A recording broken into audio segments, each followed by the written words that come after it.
Assalamualaikum warahmatullahi wabarakatuh. Kami dari Universitas Muhammadiyah, Prodi Pendidikan Bahasa Sastra Indonesia.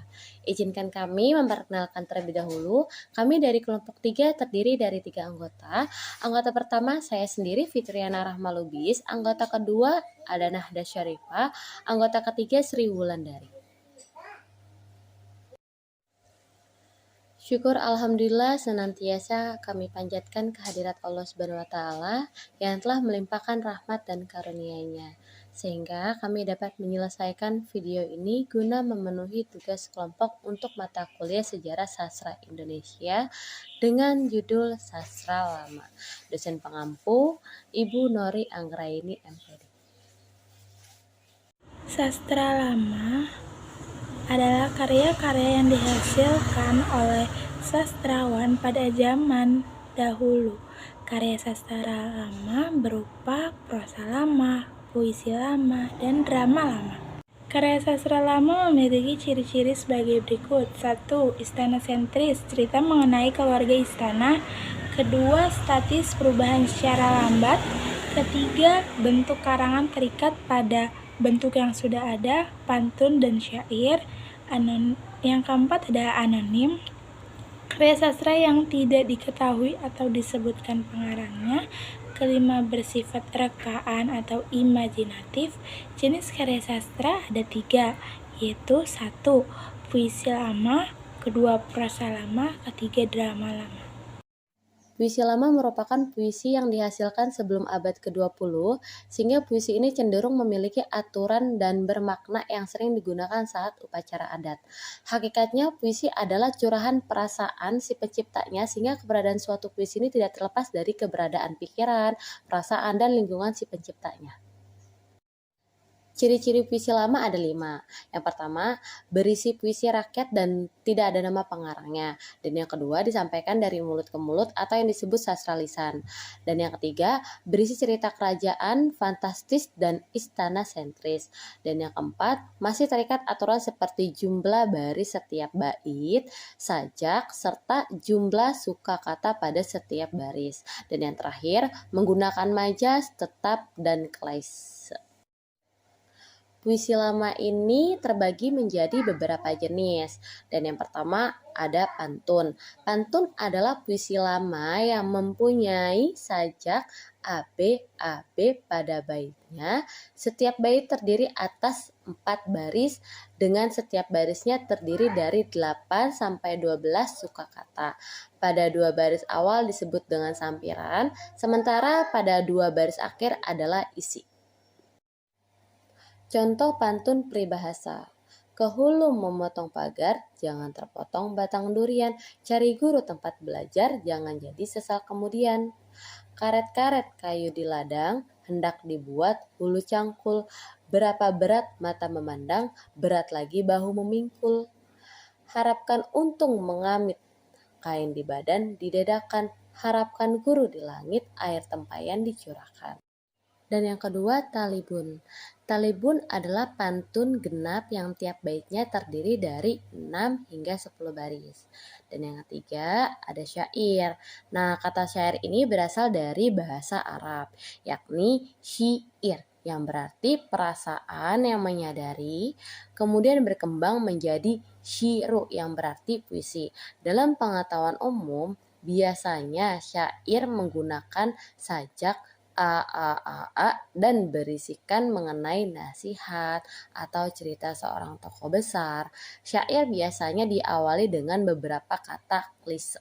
Misalnya, pada zaman dahulu kala, tersebutlah sebuah cerita mengenai negeri yang aman sentosa, dan lain-lain. Yang keempat, ada gurindam. Gurindam adalah sebuah bentuk karya sastra yang berupa sajak, satu baitnya ada 2 baris. Isinya berupa nasihat atau petua. Secara bentuk, gurindam hampir sama dengan pantun dan puisi.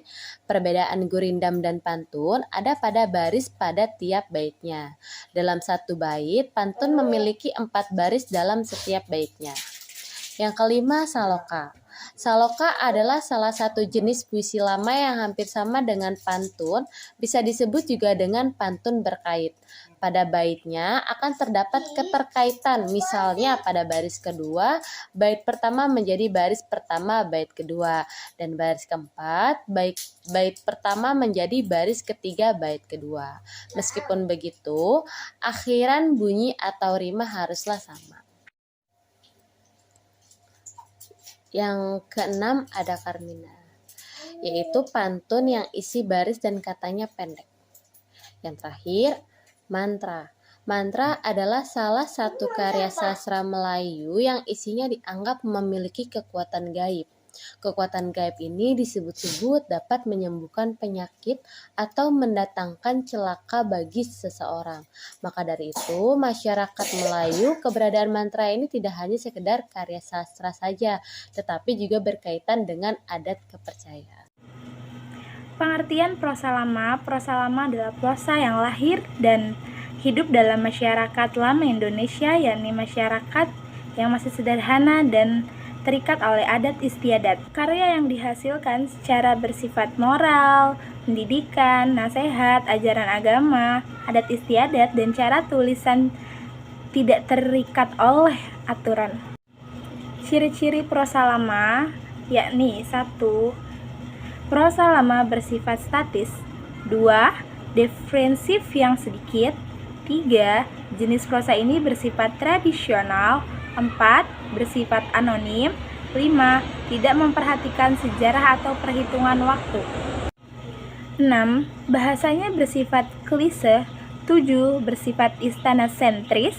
8. Disampaikan dari tulisan. 9. Bersifat khayalan atau fantasi. 10. Memiliki amanat. Jenis-jenis prosa lama ada 5, yaitu 1. Legenda, yaitu cerita lama yang berhubungan dengan kejadian alam, khususnya tentang asal-usul terjadinya suatu tempat atau daerah, contohnya Simalin Kundang, Danau Toba, Candi Prambanan, dan lain sebagainya. Kedua ada fabel, yaitu cerita lama yang pelakunya hewan atau binatang, contohnya kelinci dan kura-kura, kancil dan buaya, dan masih banyak lainnya. Ketiga ada mit atau mitos, yaitu cerita lama yang berhubungan dengan kepercayaan, roh halus, dan hal-hal gaib, contohnya Nyi Rorong Kidul, sang penguasa Laut Selatan. Yang keempat ada sage, yaitu cerita lama yang berkaitan dengan kepercayaan tertentu, khususnya cerita dewa-dewi, contohnya Ciung Wanara, Sri Langga, dan lain sebagainya. Dan yang terakhir, kelima ada hikayat, yaitu cerita lama yang berhubungan dengan situasi istana, hulu lubang, atau pembantu raja yang diceritakan sesuai imajinasi pengarang. Contohnya hikayat Hang Tua, hikayat si miskin. Kemudian pengertian drama lama. Drama lama atau drama klasik adalah drama khayalan yang umumnya menceritakan tentang kesaktian, kehidupan istana atau kerajaan, kehidupan dewa-dewi, kejadian luar biasa, dan sebagainya.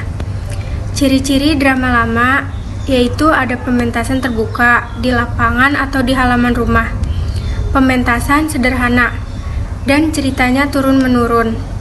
Jenis-jenis drama lama, yang pertama ada ketoprak dari Yogyakarta. Ketoprak adalah sejenis seni pentas yang berasal dari Jawa. Dalam sebuah pentasan ketoprak, sandiwara yang diselingi dengan lagu-lagu Jawa yang diiringi dengan gamelan disajikan. Tema cerita dalam sebuah pertunjukan ketoprak bermacam-macam. Biasanya diambil dari cerita legenda atau sejarah Jawa. Banyak pula diambil dari cerita luar negeri, tetapi tema cerita tidak pernah diambil dari reporter, cerita epos atau wiracerita, Ramayana dan Mahabharata. Sebab nanti pertunjukan bukan ketoprak lagi, melainkan menjadi pertunjukan wayang orang. Yang kedua ada ludruk dari Surabaya. Ludruk adalah kesenian drama tradisional dari Jawa Timur. Ludruk merupakan suatu drama tradisional yang diperagakan oleh sebuah grup kesenian yang diselenggarakan di sebuah panggung dengan mengambil cerita tentang kehidupan rakyat sehari-hari, cerita perjuangan dan lain sebagainya yang diselingi dengan lawakan dan diiringi dengan gamelan sebagai musik. Dialog atau monolog dalam ludruk bersifat menghibur dan membuat penontonnya tertawa, menggunakan bahasa khas Surabaya. Meski terkadang ada bintang tamu dari luar daerah lain seperti Jombang, Malang, Madura, Madiun dengan logat yang berbeda. Bahasa lugas yang digunakan pada ludruk membuat dia mudah diserap oleh kalangan non-intelek, seperti tukang beca, peronda, supir angkot, dan lain-lain. Yang ketiga, ada wayang orang dari Jawa Tengah atau Yogyakarta. Wayang orang adalah wayang yang dimainkan dengan menggunakan orang sebagai tokoh dalam cerita wayang tersebut. Yang keempat, ada wayang. Wayang adalah drama yang pemainnya adalah boneka wayang. Yang kelima, ada ubruk. Ubruk berasal dari bahasa Sunda yang disebut dengan sagebrukan, yang berarti campur aduk dalam satu lokasi. Ubruk termasuk teater rakyat yang mendukung unsur lakon, musik tari, dan pencaksilat. Yang keenam ada lenong dan topeng belantik dari Betawi, yaitu seni pertunjukan asli milik rakyat Betawi.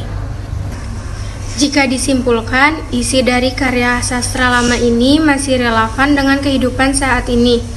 Nilai-nilai dalam karya masih dapat ditemui dalam kehidupan sehari-hari, bahwa sejarah sastra adalah ilmu yang mempelajari perkembangan sastra dari waktu ke waktu, seperti mempelajari periodisasinya, teorinya, dan kritik sastra. Sebagai penutup, izinkan kami untuk menyampaikan satu pantun dalam mengakhiri video ini. Menanam padi selalu di sawah, meski ada banyak hambanya. Andai ada tutur kata yang salah, mohon maaf yang sebesar-besarnya. Wassalamualaikum warahmatullahi wabarakatuh.